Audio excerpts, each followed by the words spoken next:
Okay, so I've met with just about everybody in this group so far. If you haven't met with me yet or scheduled a meeting, come talk to me after class. We'll set something up for next week. But yeah, overall, the papers are graded. By and large, like, they look pretty good. I'm not really particularly concerned about any of you. So we're just getting back into the regular swing of things. So the next reflection paper is due Tuesday, and you're going to be reading the excerpt from Martin Buber's I Am Thou. Okay, so does anybody have any questions of anything about anything before we begin?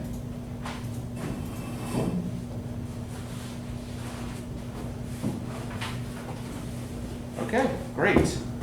So what I'm going to want y'all to do now is, okay, we've got what, 6 people here today? All right. So what I want y'all to do is pair up with somebody, right? Let's try to get three pairs here. And I'm going to give you all a hand. Okay. Anytime.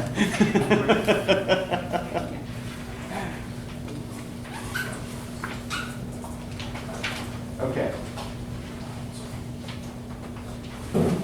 So I want you all to imagine that you are the board of directors for a government agency that evaluates applications and assigns grants to different arts organizations. So the list I've given you here, right, so there are 12 applicants for grants on this list. You've been given a budget of $25 million. So what you need to do is determine, one, which of these organizations or individuals you're going to give a grant to. You don't have to give a grant to all of them. And how much money you're going to give them. You have to use up the whole $25 million, because if you don't, Congress claws back the rest, and your budget's going to be reduced next year, because that's what tends to happen. So yeah, you got to find a way to use all $25 million, right, and come up with some kind of standard, right, to evaluate the applicants here, right?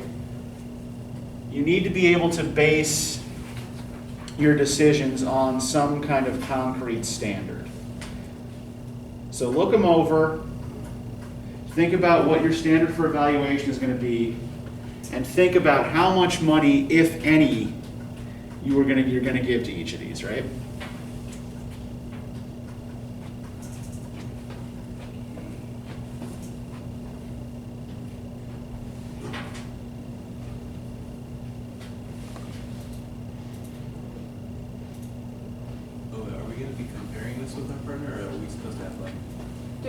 You're going to do it together. Okay. Yeah. So you will have to reason with each other what you want to do here.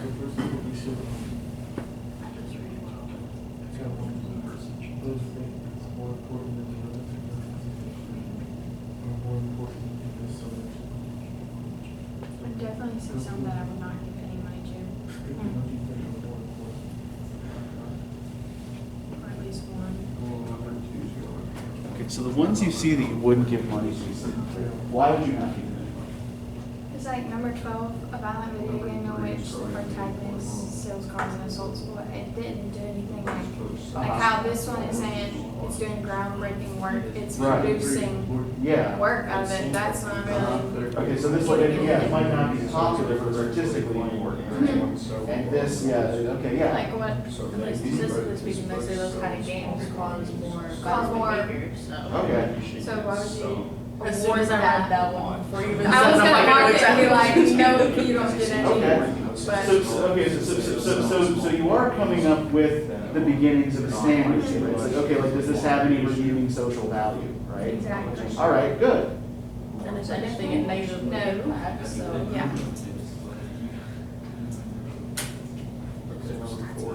So I would definitely give some to number 1 just because of how it says it's producing some good, like the groundbreaking, some work. I'm just gonna put checks follows that I would definitely give money to. A big budget musical, you'd obviously have to give money to that, but I don't think it would need to be as much. Bentham might be.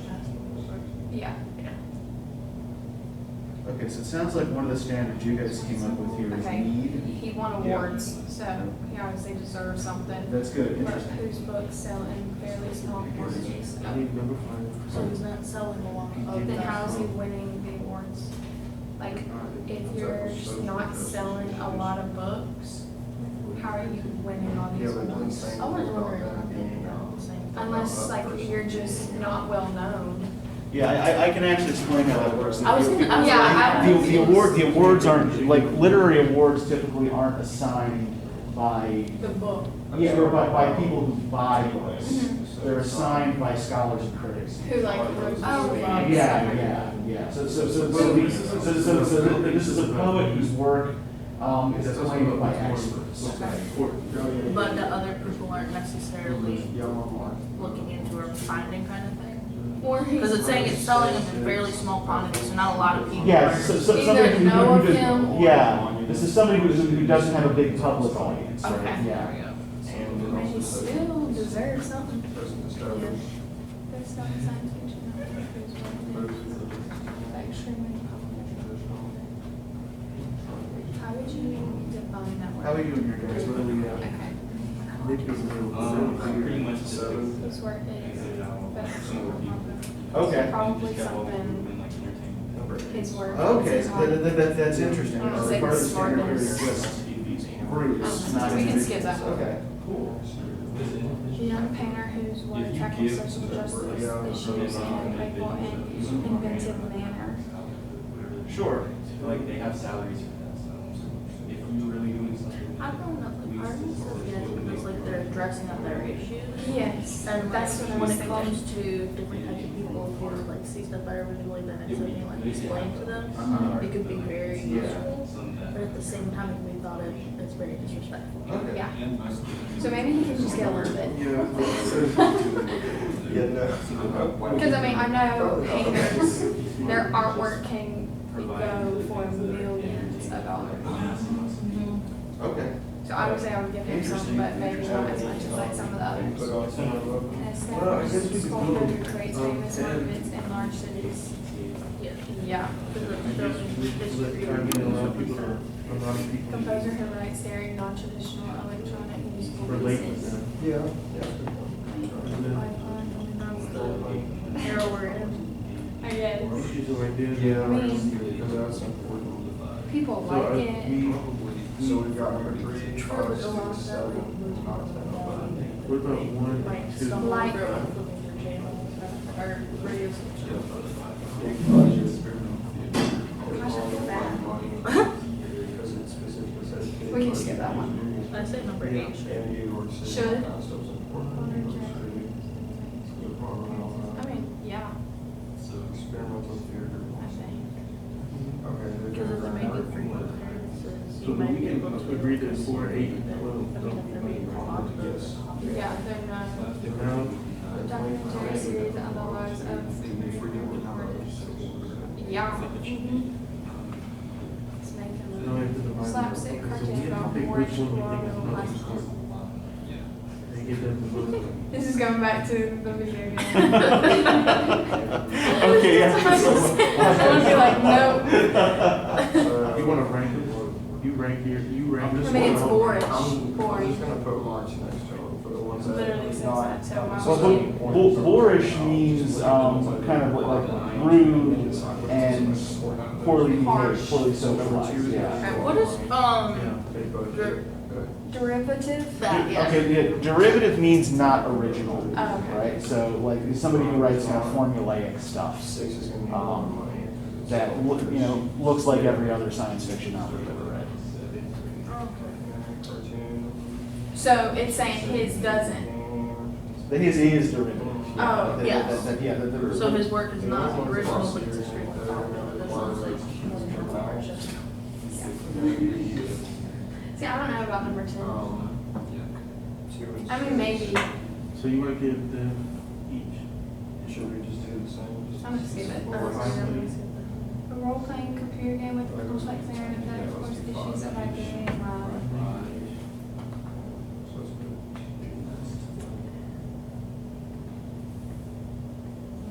I mean, I get it's addressing issues that need to be talked about, but I feel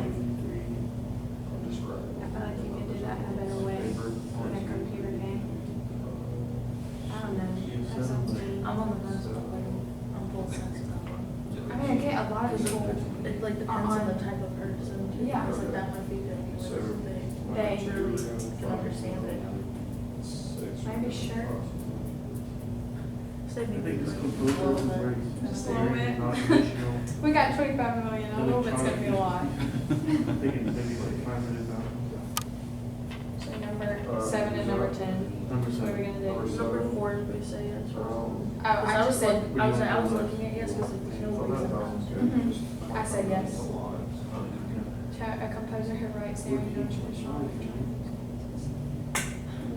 I She gets mean, 1.5. Even that out. I don't see why not, but like, what? So it's easier if we knew more about it. We spent Man, $10.5. I was saying, it's like a little like- sentence on the I'm thing. thinking like, what good is it doing that it deserves? Okay. Like, money would be like an award, you give somebody like, Uh-huh.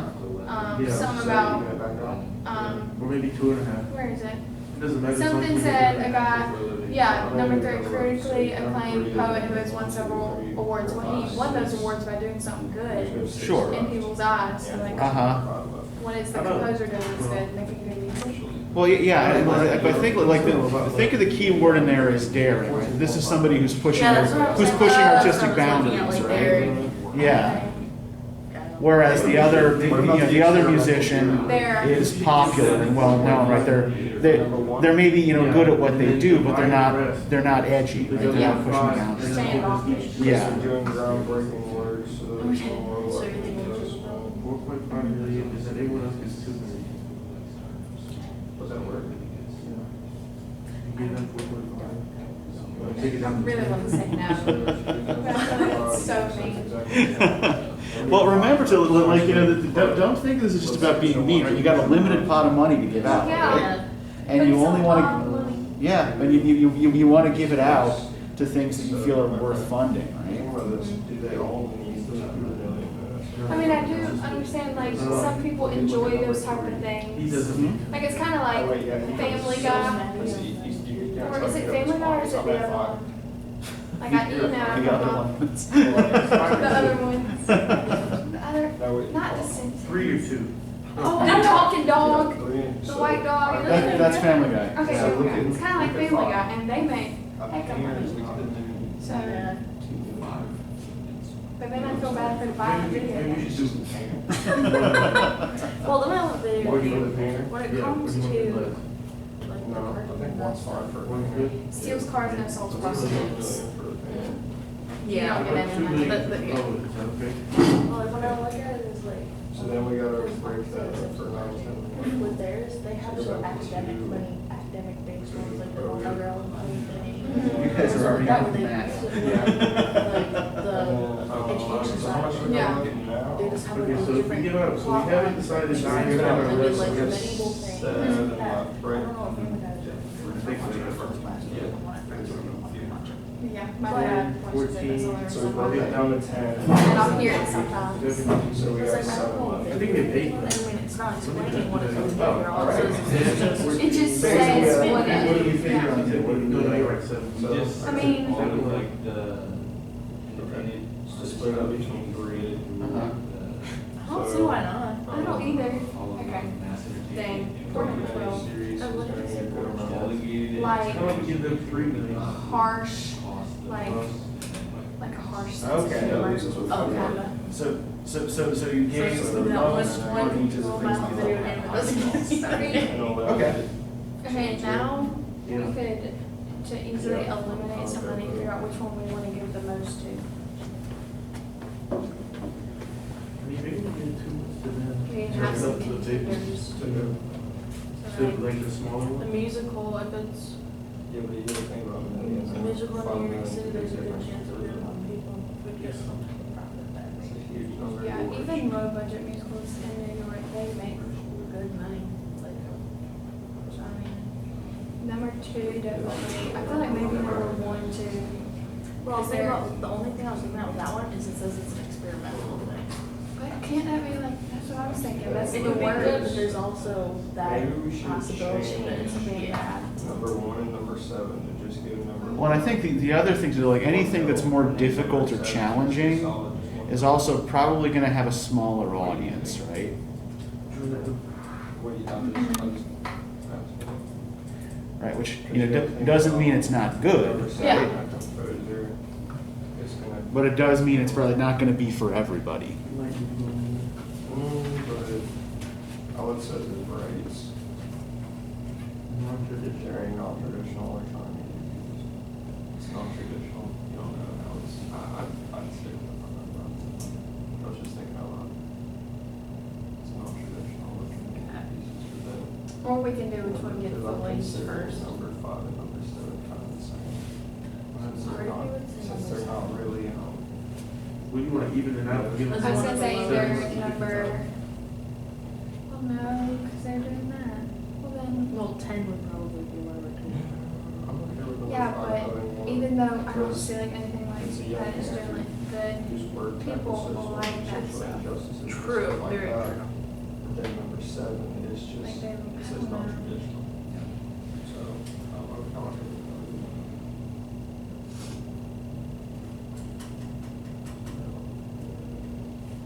okay, number 7, that's fine with me. Because I'm in second. But how much would you want to give the person?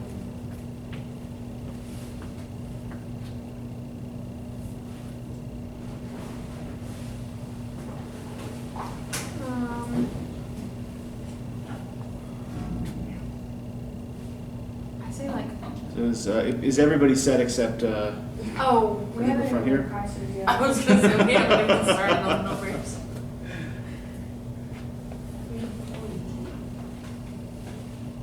Okay, then let's just decide which one gets the most. That'll go by faster.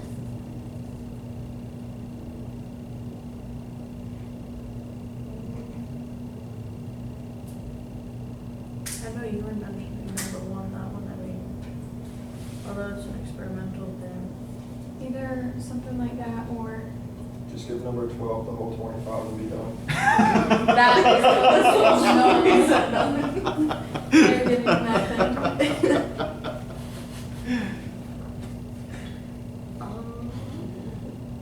yeah, but like it's like you mentioned that, but like that is actually like a kind of live debate, right, as to whether art that some people find offensive I was thinking more should about get more federal funding or That's not. exactly what GTA is. So. Yeah. That's exactly what they. Yeah, no, there are a couple of these things that have definite, Or even. yeah, There's definitely- models in reality, Yeah. yeah. Things are the same. I kind of am aiming for some six. Oh, what? I don't know. 25.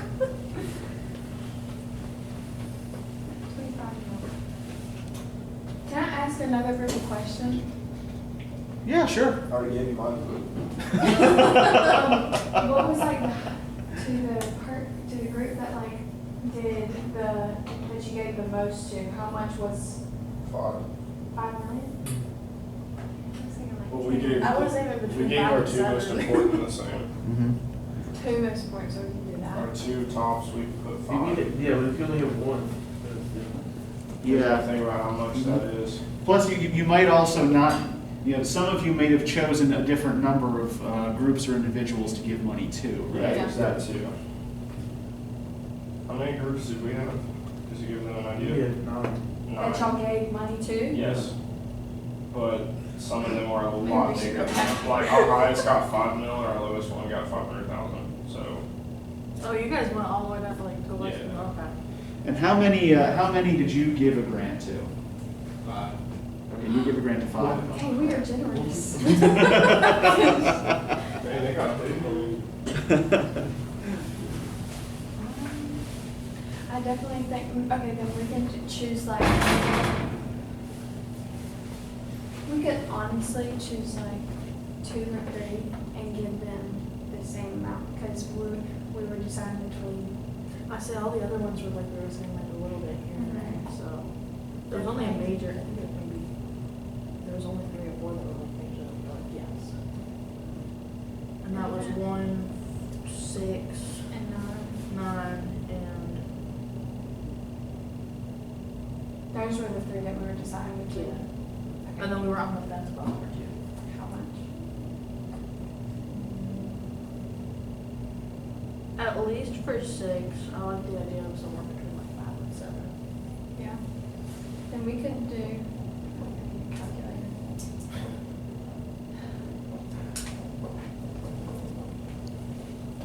So what do you want to put down? We could do like 5.5, or 6.5 or something like that. And then the other ones just do like 4 and 5, 5.5 plus, just to see. and then what were you saying? What else? Wait, how much did you get number 6? 5.5? 5.5.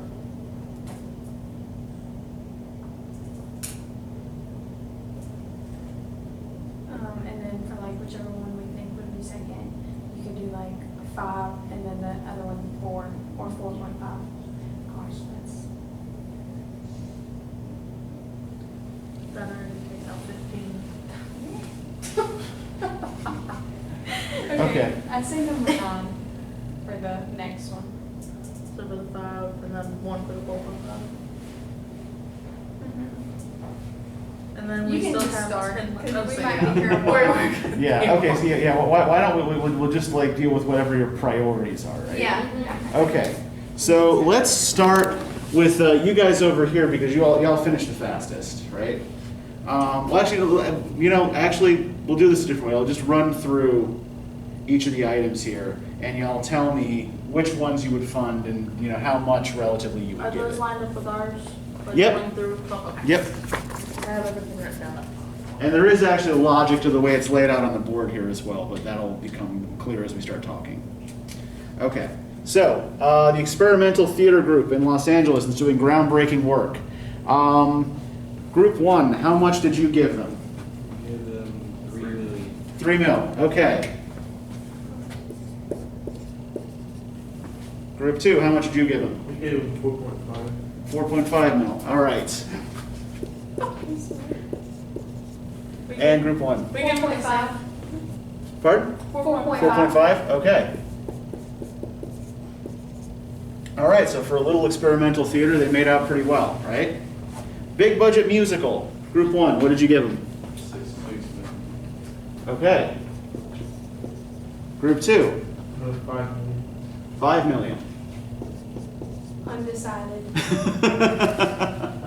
All right, But it was definitely would have been lower than both of those. okay, Like from what we were going through. okay. You would have given them less than you gave the experimental Yes. theater. Okay.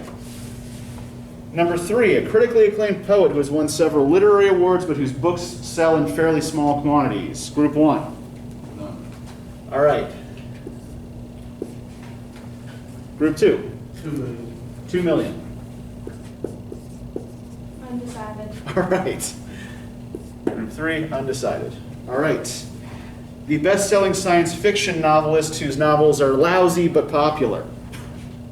Group 1. None. Okay, nothing. Group 2. Nothing. Undecided. All right. All right. Number 5, the young painter whose work tackles social justice issues in a playful and inventive manner. Group 1. None. All right.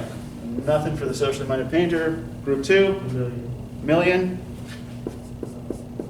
And Group 3. Undecided.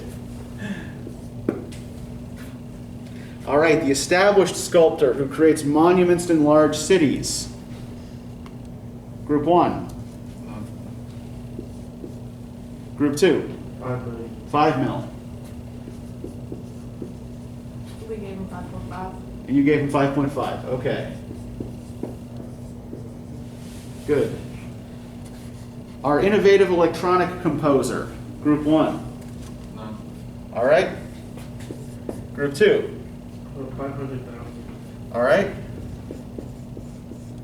And Group 3. Undecided. Undecided.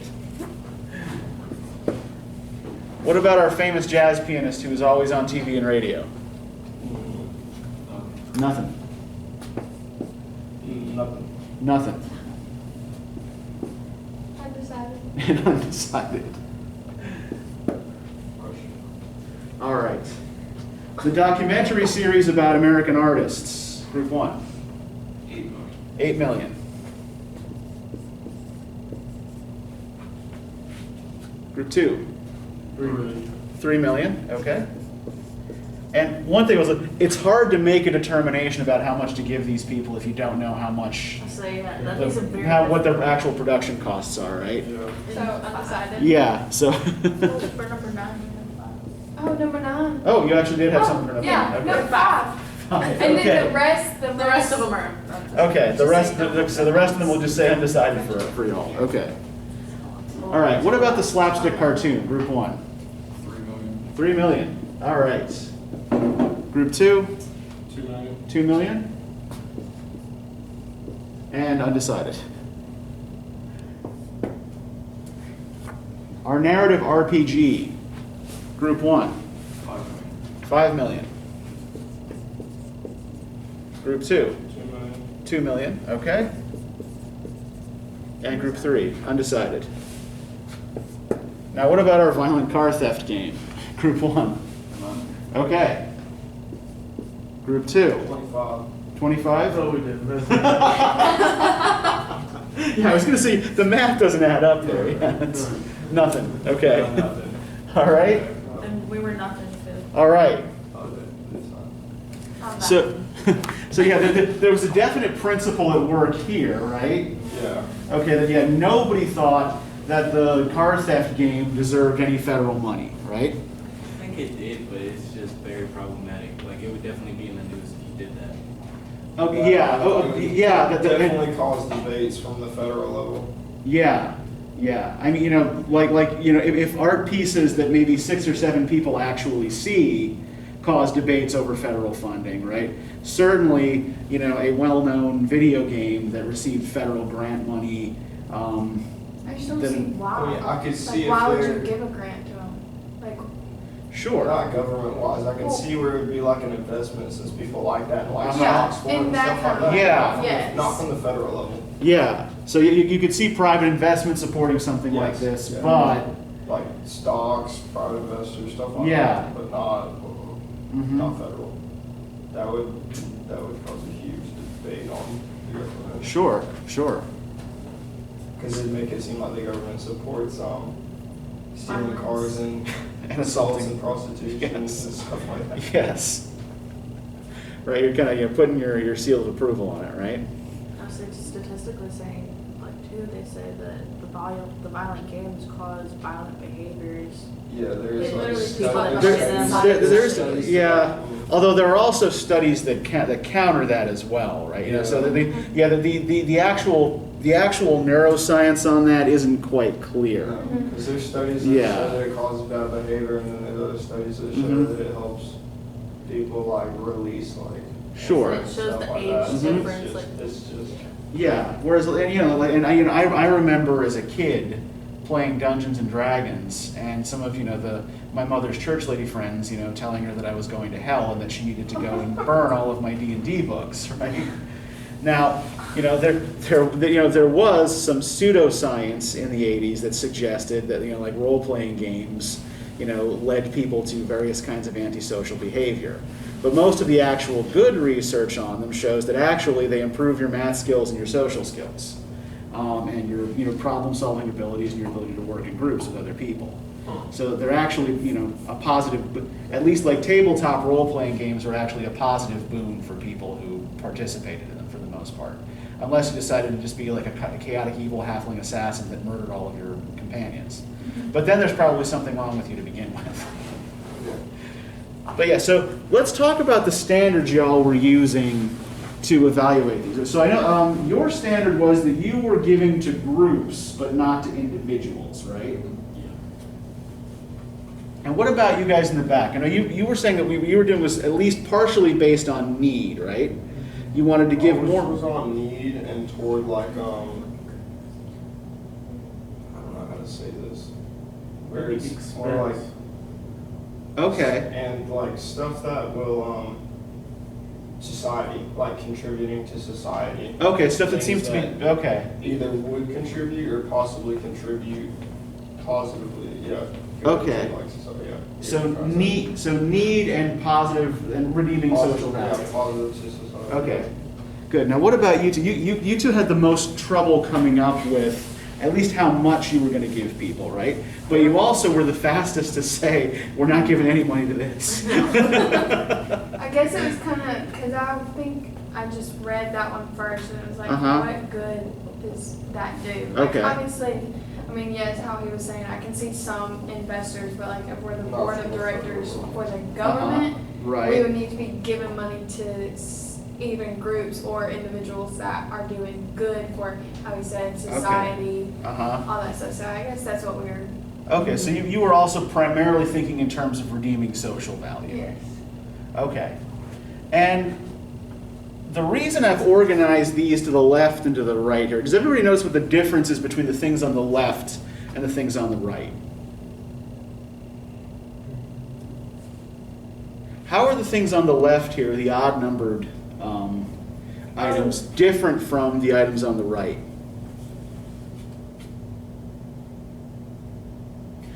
They're bigger. Which are bigger? The even ones. Because you got big budget, a popular novelist is going to require more money. A sculptors require a lot of money. A famous, he's already famous. Yeah. He's going to require a lot of money. A cartoon to make it, it's just going to require a lot of money. And then a game like number 12, even though we didn't decide anything on it, but because it's a game like that, it's going to require more money too. So yeah, so on the one hand, these are things that are probably going to cost more, right? Yeah, they By and seem large. more monetized. Okay, more monetized, more commercial, maybe. Yes. Yes, because for all of those, you'll probably see ads about them and stuff like that. Sure. Pieces, things like that. Whereas like the odd ones are just smaller. Yeah, these are smaller, edgier, and more highbrow, right? Yes. And what does that tell us about the audience, or the potential audience for the things on the left? It'll be smaller. Yeah, it's going to be more of a niche audience, right? Smaller or younger, you could also say. Yeah. Because in some of them about the experimental stuff, it's going to be more focused toward the future. Same thing with the which one was it? So it might draw people whose tastes and entertainment patterns are less formed. Okay. Like the painters, probably have younger people. Yeah. The composer, because it's not traditional music. Notice you were going to ask a question, Haley? What was it? I was trying to figure out what two of the words were. Oh, okay. The top word above audience and then the one under edgier. Niche and highbrow. But yeah, so the stuff on the right is it's more monetized, it's more commercial, and generally speaking, also more popular, right? Yeah. This is by and large stuff that already has a wide audience, and people enjoy it, right? Yeah, already has audience and stuff where a lot of the ones on the odd side They have don't to really work. have audience. They can't have audiences yet, and then if they do, it's smaller. They have to like work for their audience, whereas Yeah, even sure. already They're has already theirs. established. Yeah. Other than with the money, I mean, with that, I was looking at it as like as a separation, of, like they were saying, like how some of them are like they look like they're just starting off, and some of them maybe not. Okay. When I'm looking at it too, the popular novelist, why would you have put it on that side if that was like an angle you were going for? More money. Yeah. So it's a commercial novelist who sells a lot of books, Right. right? It's popular, she's going to sell Yeah. more copies and stuff like that, which is going to require more money to print more stuff, to sell it, all that kind of stuff, shipment and all that. So what I want to try to do now is try to link all of this up to the Jeremy Bentham reading, right? There is a reason I had you do all of this. According to Bentham's principles of good and bad, right and wrong, which side of this would he favor and why? Which one are you pointing at, The James? right side. The right side? Okay, and why would he favor everything that's on the right side? Because it improves the lives of more people.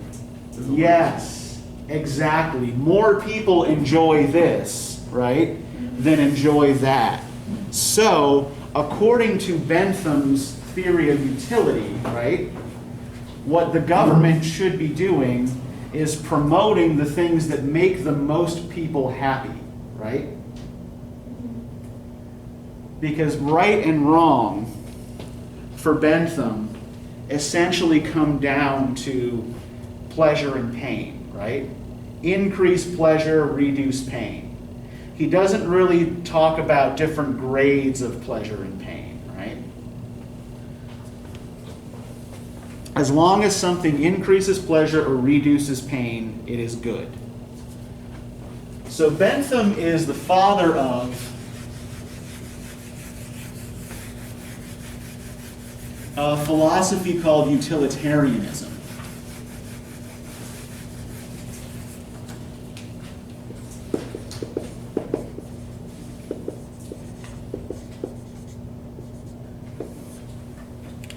And if we're just looking at the word utilitarianism, what do we notice its root is? Utility. Utility. And what does utility mean?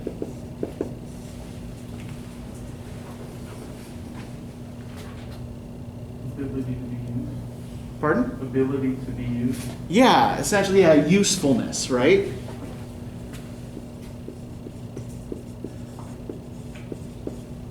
And usually in a kind of broad sense.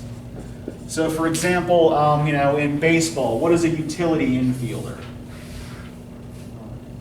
Does anybody know? Does anybody follow baseball? The baseman. Yeah. So, utility infielder. Yeah, he is a baseman, right, or a shortstop, or can basically fill any position in the infield, right? A utility outfielder can fill any position in the outfield. So utility players are adaptable and broadly useful, right? They're usually not stars on the team because they're not dedicated to a single position. They're just But they're more like floaters kind of thing. Yeah, exactly. It's like, okay, like our star second baseman is hurt. We need somebody at that position. All right, we're going to put Bob in there because Bob can play any of those positions. He's not as good as Lou, but he doesn't have to be. Right? His skill set is more broad. Versatile. Versatile, yes, good. So yeah, usefulness and versatility are both implied by the word utility, right?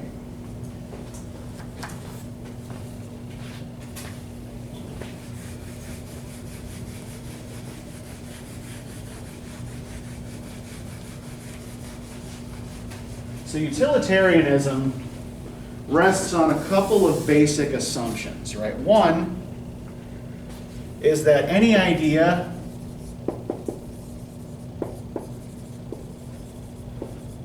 should be judged according to its usefulness.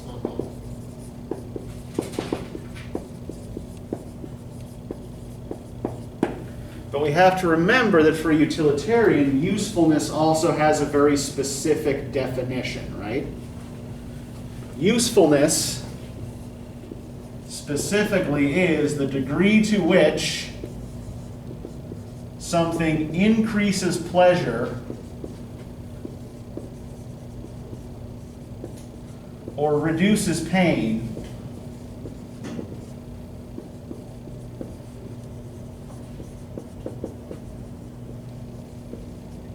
for the greatest number of people.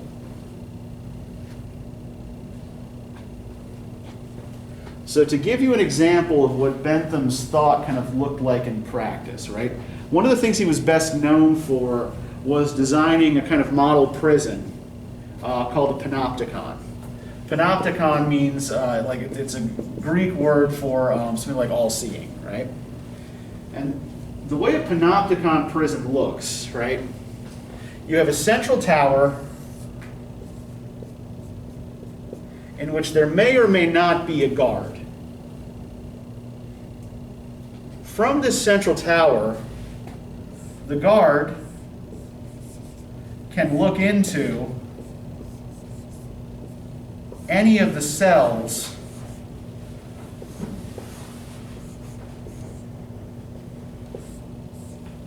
that radiate out from it.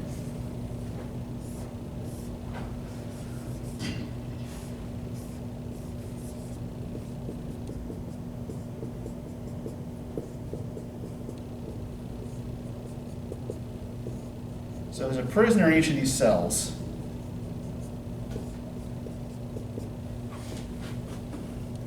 And the guard can, at any time, see what they're doing, but it's a one-way observation, right? The prisoners can't see the guard, nor do they ever know whether there is a guard in the tower or not, right? There's no way for them to be able to tell. So what's the basic principle that's being used here to try to get the prisoners to reform their behavior? Surveillance.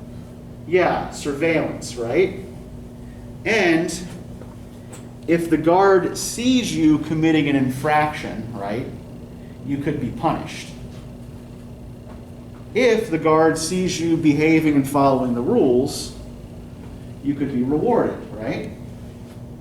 So if you feel like you're if it's possible that you're being watched constantly, which way are you going to behave? You're going to want to behave in the way that gets you rewards, right? That's the basic theory that Bentham's Panopticon was based on, right? It was intended to be part of a wider system of prison reform, right? It's like, look, like the way they were doing prisons in Britain and the Americas in the 18th century, right? Essentially what they would do is they would take a prisoner, stick him in a dark room by himself with a Bible, and get him to use the solitude to read the Bible and reflect on the error of his ways, right? Now, what do we know now about what tends to happen to people when you lock them up by themselves in dark rooms for long periods of time? They get insane. Yeah, they don't reform their behavior, they go nuts, right? So, people just, scratch their we can't fathom why this isn't working. So, Bentham's Panopticon was an attempt to solve that problem based on a different kind of model of human behavior, right?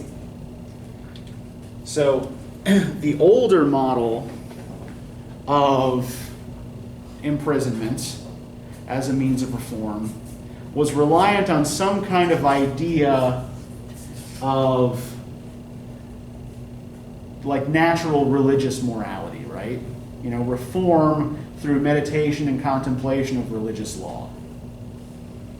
Bentham throws that part of it out the window. He's like, no, that's not the principle that actually motivates human behavior. Right? The only natural principle in observing human behavior is human beings' desire for reward and fear of punishment. When we're good, we want to be rewarded for it, and we will do what we can to avoid punishment, right? Now, this is like we can actually kind of take this back a ways now to thinking about Confucius, and Confucius' thinking about how a good leader behaved with his subjects, right? And how a good leader, made laws, made rules, right?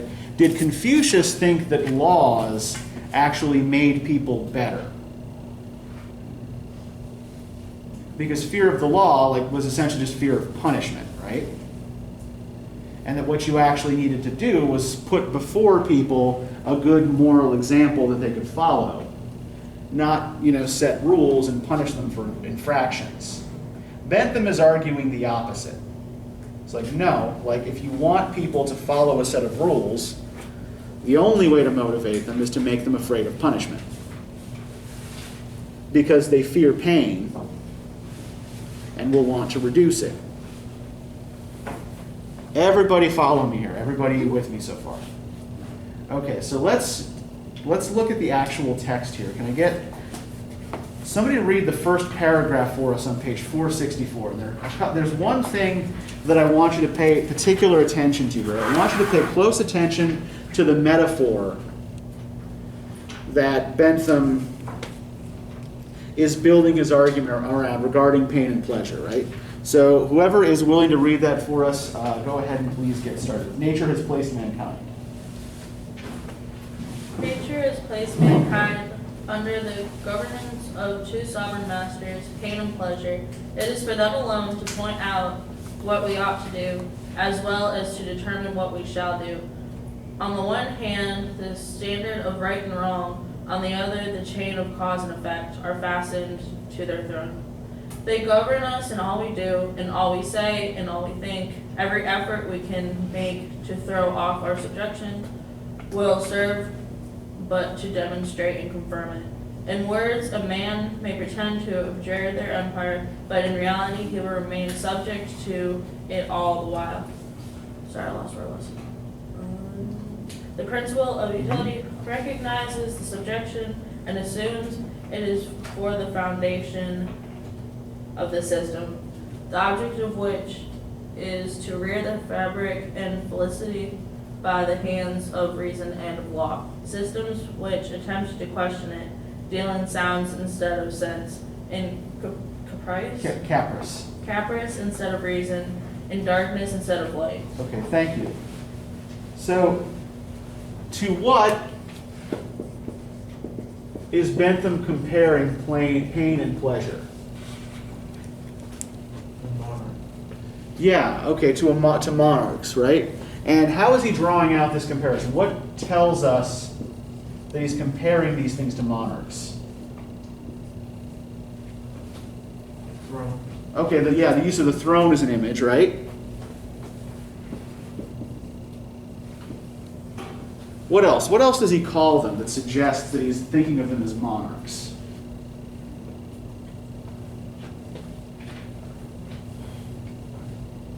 Sovereign masters. Yeah, we are under the governance of two sovereign masters, right? So a sovereign is a king or queen, right? A ruler, right?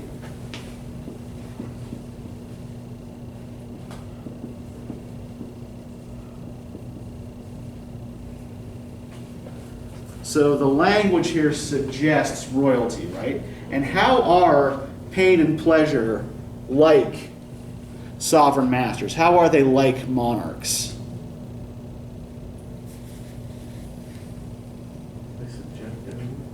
Yeah, everyone is subject to them, right?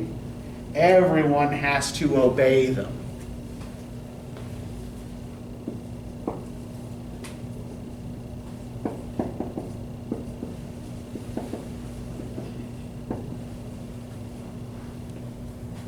And not just everyone, but even concepts are subject to pain and pleasure. It's on the one hand the standard of right and wrong, on the other the chain of causes and effects are fastened to their throne.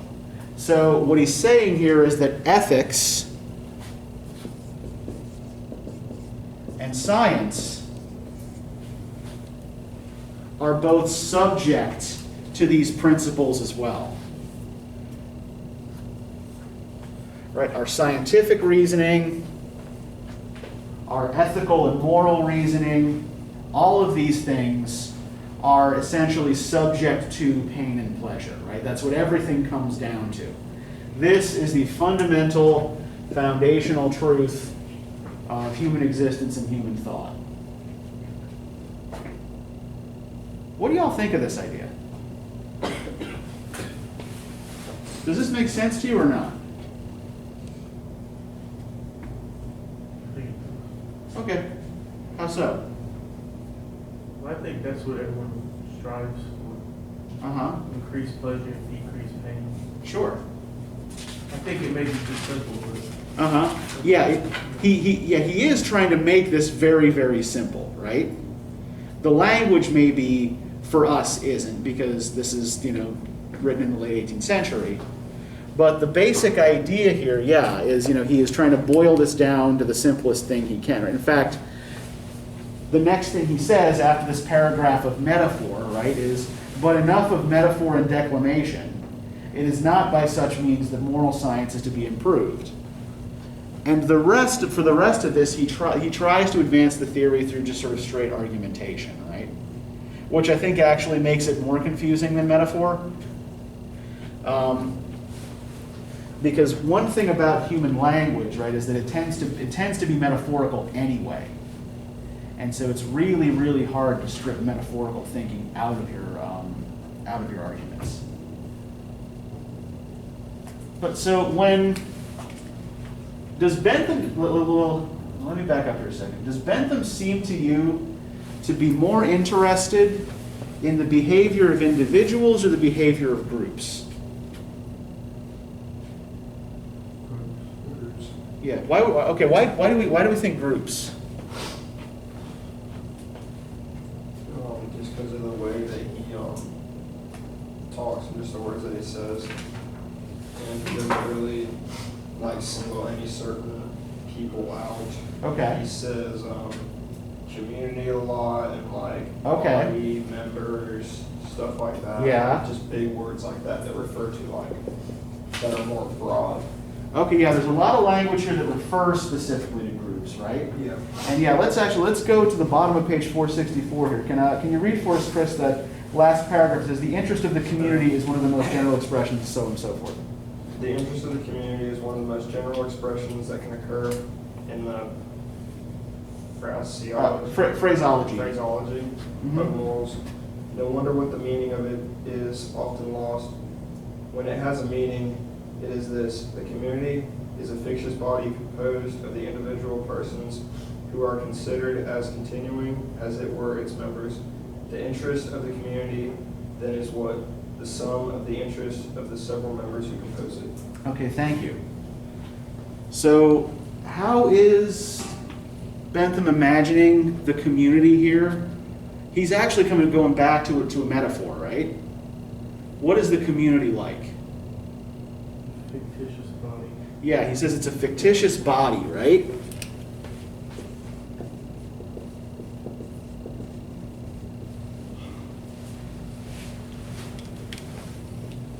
And what is this fictitious body made of?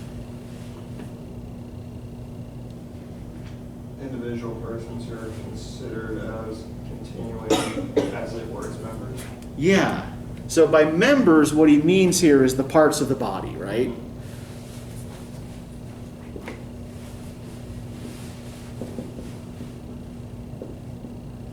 But yeah, those body parts, those members, are individuals. So individuals acting in their common interest, right? Their common desire for pleasure and desire to avoid pain, form a fictitious body, right? A unity. The existence of which, right, is essentially imaginary. You have to imagine yourself as part of a community. It's not necessarily a natural idea, right? So, does this look similar to anything we've looked at before, or at all familiar? Other thinkers imagining the community as a kind of body? It does seem familiar. Yeah. Don't say it. I've been all the time. Go ahead. What were we gonna say? So I know it's the end of the week. It's been a long semester. Think of it. Yeah, is there another maybe political thinker that we've looked at? Malthus, John Locke. You're thinking along the lines with Locke, and he shares a first name with Malthus. Thomas. Yeah, this is Hobbes's Leviathan idea, right? Yeah. You've got the nation is made up, the body of the nation is the people, and the head is the king, right? Now, in this case, Bentham has taken the head off, right? Yeah. Because the real king here, the real monarch, is our sensations of pain and pleasure, right? Not an individual who makes the rules and guides everybody else, right? That what actually makes the rules is this principle here. Hobbes is a little bit broader. Yeah, yeah. Well, and Hobbes argues that essentially, like, if we don't have somebody making rules for us, right? Yeah. Then we're just going to be constantly in competition with each other. We're going to be constantly at war. That, and then he dates that back to his nature thing. Yeah, Where he that- talks about morality and ethical stuff. Yeah. So for Hobbes, yeah, human nature is desire, Yeah, right? That desire, yeah. we want It's more stuff. human nature. Yeah. Whereas, Bentham isn't saying that we are just, beings who want stuff, right? We specifically want to gain pleasure and avoid pain. And making rules for the group, right, that do this for the greatest number of people is, for Bentham, the goal of public policy. Right? That is what all public policy should aim to do. So, if we look here on page 465, I want to just point to something here. Right. Has the rectitude of this principle been ever formally contested? It should seem that it had, by those who have not known what they have been meaning. Is it susceptible of any direct proof? It should seem not. For that which is used to prove everything else cannot itself be proved. A chain of proofs must have their commencement somewhere. To give such proof is as impossible as it is needless. So, what is he arguing here about the provability of his theory? Can you prove, according to Bentham, that pain and pleasure are the only real motivators of human He behavior? says it's impossible to prove, but also that it's as impossible as it is that you don't need to prove it. Yeah. Does that seem like a weird thing to say? It's like, I can't prove it, but I don't need to? Yeah, that's basically, yeah. That's what he Yeah. said. It sounds like a dodge, right? But what's his way out of this? Why does he think he doesn't need to prove this? Everything starts somewhere. Yeah, he's thinking of this as a kind of foundational truth, right?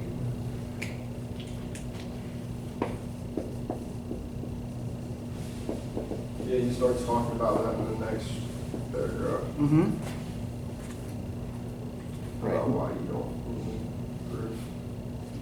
Yeah, because I mean, even how many of you have had I don't know what your math education by and large has been like, right? Have any of you had to do proofs in algebra or geometry? I hate those things. And yeah, so how does a mathematical proof work? Whether or not you enjoy them, right? It's explaining the sequence of what you used to get to where you did. Yeah, you have to cite the various mathematical rules and laws, right? That prove that the mathematical move you made was valid, right? And so you have to learn this set of foundational rules, right? You have to have a good command of these foundational rules that are well established and proven, that you can then use to demonstrate that what you did was okay. And essentially what Bentham is arguing is that his pain and pleasure principle is that kind of rule, right? It's like one of these rules that you use in a mathematical proof. It's so foundational, right? Because it's something you can use to prove other things, right? Something that you need in order to prove other things, then not only do you not have to prove it, you can't. Because if you disprove it, then your whole system falls apart.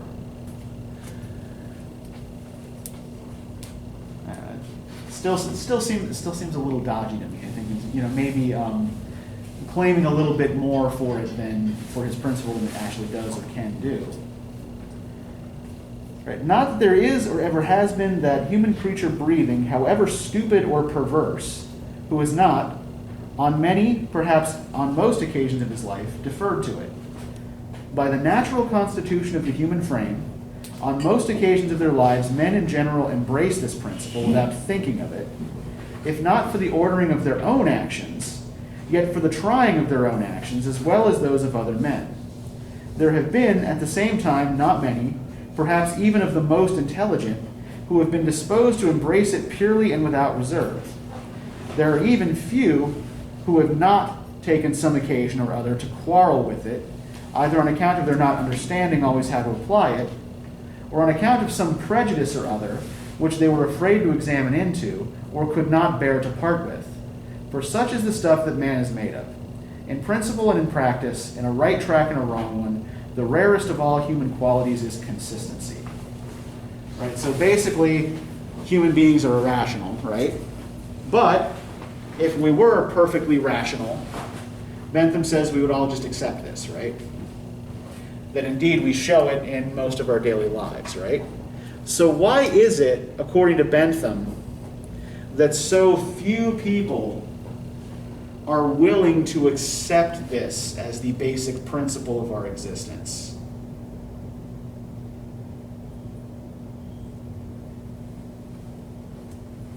Why doesn't everybody just smack their forehead and say, oh, that makes sense, that solves everything? Because we're inconsistent. Okay, yeah. He says it's because we're irrational, right? Because we're inconsistent, right? But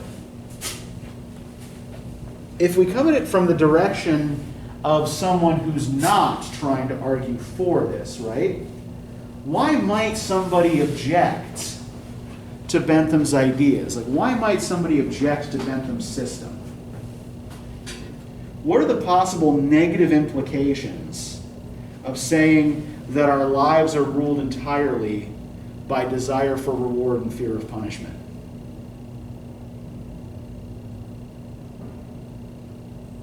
Say it again. What are the possible negative implications for us, right, of agreeing that our lives are ruled entirely by desire for reward or fear of punishment? You can't. Integrity doesn't exist. Okay, integrity doesn't exist. What else do we lose?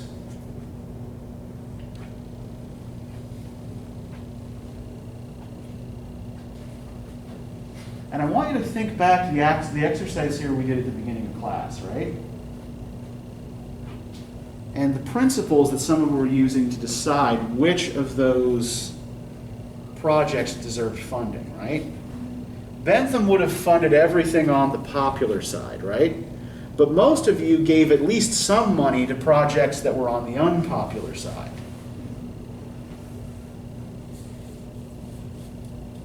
And what was the principle you used to decide that? Why some of these unpopular or niche audience projects still deserved funding and support? Because they were still doing something that was good for people.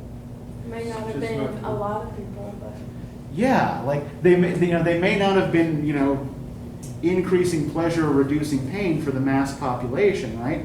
But you still saw them as doing some kind of good in the world, right? Maybe motivated by something else, something other than simple desire for reward or fear of pain. Now, Bentham would just say that that's all nonsense, right? Why should I give money to somebody who's making fiddly-doodly noises on a machine, even if it is daring and groundbreaking, right? If only a few people like it, what's the point?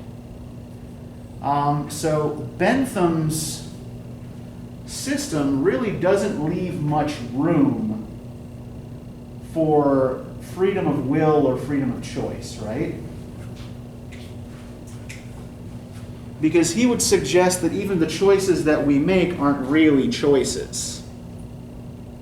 That it all comes down to these basic instinctual drives. So if we are only motivated by pleasure and pain, are we ultimately much different from other animals? Why are you nodding, James? Because animals, I don't think, they don't understand pleasure and pain. They're motivated by survival. But is survival through the pleasure or the pain? Yeah. Like, I mean, they're Like avoiding the pain. some species of animals, like Mhm. they, I don't know where I was going with Most, this. Yeah. most animals. Okay. They- only affects- They understand the difference. Yeah, well, I'm just gonna use my, my little pit bull, Luna, as an example, right? Luna, when I'm trying to teach her to do a new thing, right? If I want, say, to teach her to stop jumping on strangers, or to, just sit still for a goddamn minute, it's, I have to make it worth her while, right? Yeah. I have to hold a treat in my hand and say, okay, Luna, sit. And then, she's just going to sit there, shaking the whole time. That's give me the treat, give me the treat, give me the treat, right? And then, Instead yeah. of you like kneeing them in the chest like some people do to train, it's like when they jump, you knee them, Yeah. which is the pain aspect. where Right, you're so showing yeah, both sides of it. exactly. You can also train an animal through negative reinforcement, You're right? saying We're more like animals than we thought. Exactly, yeah. Bentham is suggesting that in a lot of ways we're not much different, right? Now, we may have more concept in like a surveillance situation like this of what's happening to us than, say like a dog does, or or a cat or whatever, right? And okay, maybe a cat would be a bad example, because have any of you ever tried training a damn cat? It works. It does work. It takes a lot of effort. Yeah, but it it's does a work. lot harder than training a dog, though, right? It Yeah, is. yeah. But yeah, ultimately, if we adopt Bentham's theory wholeheartedly, then much of what we regard as different or special about humanity also goes out the window. So the reason I wanted us to read Bentham, right? And so we're kind of looking at a chain right now of kind of like moral and ethical thinkers, particularly about how we should behave in relation to other people. And so I want you to keep Bentham's reward and punishment idea in mind when you read Martin Buber for next time, who is talking about how we build our own identities out of relating to other people. Like And- how do we build our own ideas based off like what we see other people do or how they act? More of in the ways we interact with others, right? So Buber is going to theorize two basic kinds of personal interaction, right? What he calls an I-thou interaction and an I-it interaction. And it's probably not that hard to infer what he means by each of these, but yeah, that is something that I want you thinking about. I'm also going to warn you too that Buber's style is a little more like Confucius's, where it's kind of these disconnected aphorisms rather than a continuous argument, right? So you're going to probably have to piece together a little bit more than you did with something like, say, Bentham.